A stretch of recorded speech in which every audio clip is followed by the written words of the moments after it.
Shalom Mamang Inang, selamat pagi bagi kita semua. Kita akan mengawali hari kita dalam kehidupan kita sehari-hari, mengawali aktivitas kita, tetapi sebelum itu kita mendengarkan firman Tuhan. Tapi sebelum kita mendengarkan firman Tuhan, kita bernyanyi.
Kita berdoa. Asinya roh hamadihamu dohot dame sian Tuhan debata amata do sian anakna Tuhan Yesus Kristus.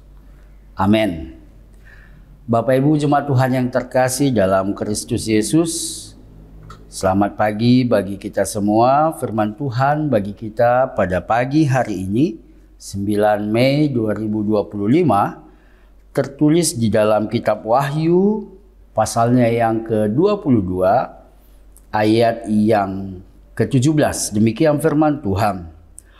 Roh dan pengantin perempuan itu berkata, "Marilah," dan barang siapa yang mendengarnya hendaklah ia berkata, "Marilah," dan barang siapa yang haus hendaklah ia datang, dan barang siapa yang mau hendaklah ia mengambil air kehidupan dengan cuma-cuma.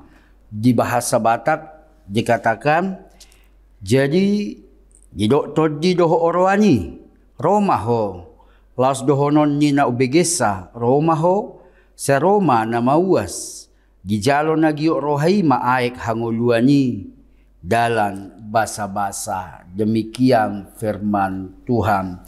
Bapak Ibu jemaat Tuhan yang terkasih dalam Kristus Yesus, kitab Wahyu atau pangukapon dalam bahasa Batak ini menggambarkan atau mengkisahkan bagaimana Tuhan Yesus datang kedua kali, sumber air kehidupan. Proses kita yang kita lalui dalam fase kehidupan kita ini tentu punya banyak tahap. Dalam setiap kehidupan kita punya fase yang harus kita lalui.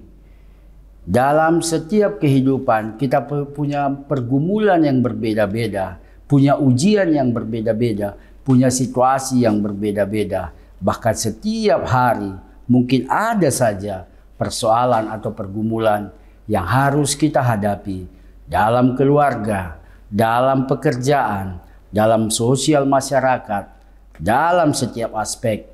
Mau itu aspek ekonomi maupun aspek-aspek yang lain. Tetapi walaupun situasi itu silih berganti datang, kita mampu melaluinya hanya dengan tetap bersandar kepada Tuhan.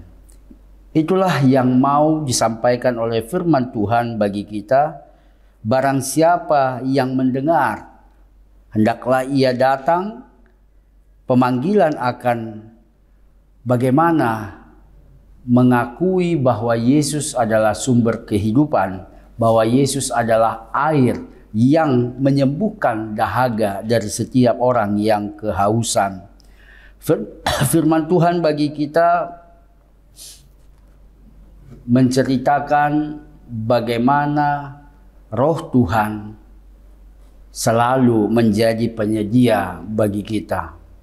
Jika kita mau datang, mau hadir kepada Tuhan dalam setiap situasi aspek kehidupan kita, tentu kehausan, kelaparan, atau apapun itu hanya mampu dilepaskan oleh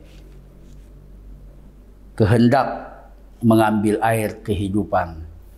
Oleh karena itu, air yang kehidupan yang ditawarkan oleh Tuhan adalah air kehidupan yang free, cuma-cuma, tanpa berbayar. Oleh karena itu, marilah kita mau dipanggil ke hadapan Tuhan untuk meminum air kehidupan. Sehingga setelah kita meminum air kehidupan, tidak ada lagi rasa haus akan persoalan-persoalan hidup. Tidak lagi ada rasa dahaga dalam menghadapi tantangan hidup. Kita bisa dengan segar setelah minum air kehidupan, yaitu Tuhan itu sendiri. Kita mampu segar, kuat untuk menghadapi setiap persoalan. Amin, kita berdoa. Bapa di surga, terima kasih buat firman-Mu. Kau adalah air kehidupan yang menyembuhkan dahaga kami, yang menyegarkan jiwa kami. Ajakan-Mu, panggilan-Mu bagi setiap kami untuk selalu pergi mengambil air kehidupan secara cuma-cuma daripada Tuhan. Karena itu firman-Mu berakar dan hidup dalam setiap kami, agar kami selalu bersaksi bahwa air kehidupan yang kami minum bersumber daripada Tuhan itu sendiri. Dalam Kristus Yesus kami berdoa dan mengucap syukur. Amin. Terima kasih Bapak Ibu, selamat beraktivitas. Kiranya apapun yang akan kita lakukan, kita segar karena sudah meminum air kehidupan. Shalom.